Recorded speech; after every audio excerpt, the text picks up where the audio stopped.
2020. J'espère que tout le monde m'entend. Et donc, je suis effectivement, comme je l'ai été pour les législatives, en charge avec d'autres. On a une équipe relativement conséquente du programme d'Olivier Servat.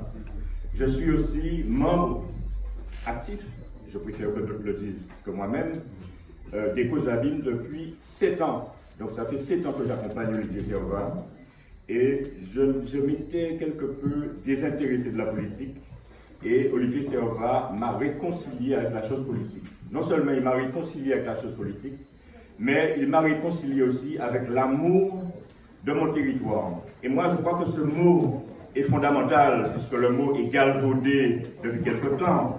Nous avons une commune qui, il y a 16 ans seulement, enfin il y a 12 ans, comptait 60 000 habitants.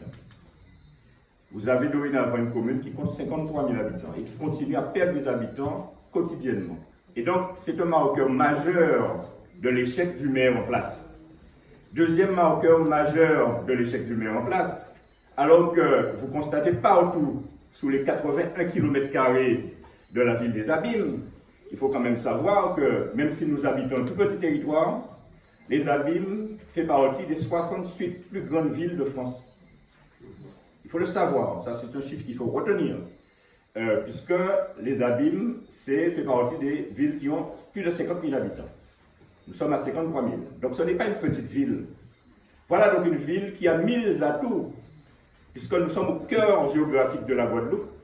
Et malheureusement, vous pouvez donner un jouet, le meilleur jouet le meilleur instrument à n'importe quel musicien. La partition peut être bonne aussi. Si le musicien n'est pas bon, l'interprétation sera mauvaise. Et donc nous avons, depuis 50 ans à la tête de la commune, comme une sorte d'anomalie, puisque nous sommes en démocratie, un maire, il y a eu le père est mort. C'est le fils qui est là dorénavant. Et donc, le pouvoir est confisqué par un clan, moi je le dis, depuis très longtemps aux Abîmes. Et ce n'est pas bon pour la démocratie et ce n'est pas bon non plus pour les Abîmiens. Pourquoi ce n'est pas bon pour les Abîmiens? Il suffit d'observer et d'entendre les informations. Vous payez de plus en plus d'impôts aux Abîmes. J'habite les Abîmes, je suis né aux Abîmes, j'élève mes 3 enfants aux Abîmes. Les impôts augmentent quotidiennement. Beaucoup de jeunes sont au chômage aux Abîmes. Il y a de l'insécurité aux Abîmes, il y a de véritables déserts administratifs partout sur le territoire. J'habite Boisvin, vous n'avez pas d'annexe de mairie. Chaque canton, c'est quasiment une ville à part entière. Et donc, il faudrait qu'il y ait des relais du centre. On a l'impression qu'il y a le bourg et puis il y a le désert abîmien au-delà du bourg. Et donc, il y a un rééquilibrage du territoire à se faire et qui n'a pas été fait par le père, qui n'a pas été fait par le fils. Et moi, j'invite les Abîmiens à bien pointer cette anomalie, alors que rien ne fonctionne. Quand je suis arrivé à Caduc, j'ai vu effectivement des ordures ici, par là. J'étais ce matin du côté de Pointe d'Or.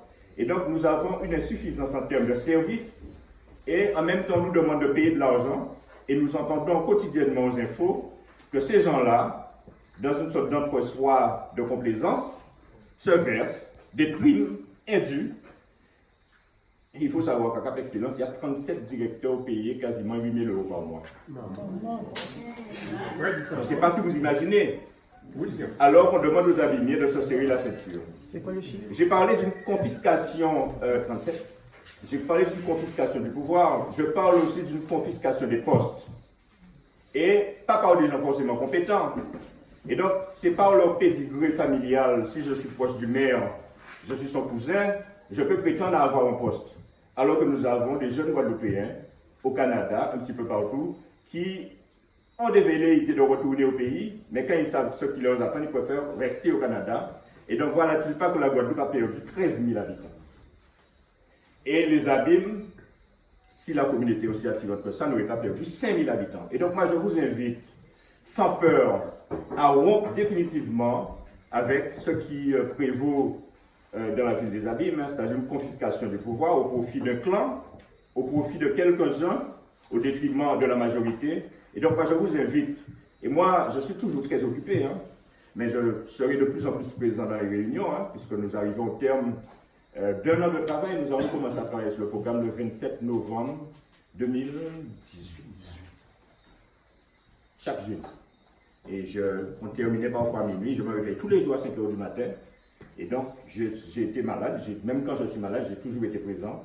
Et donc, c'est un travail conséquent parce que nous sommes habités par un désir commun de changer les choses aux abîmes.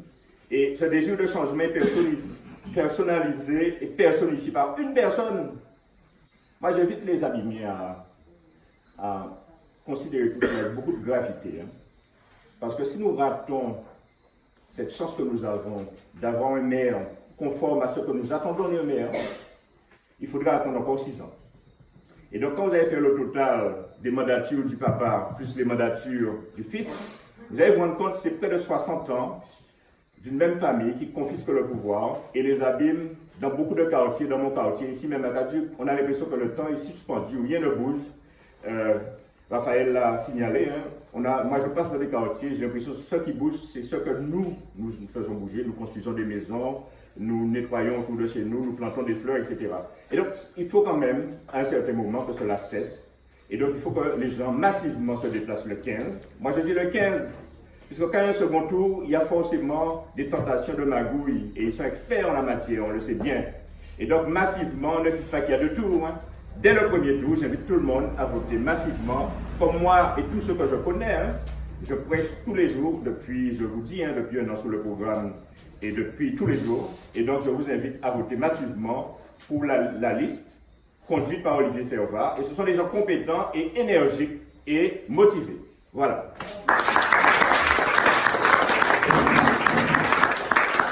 Merci, Jacques.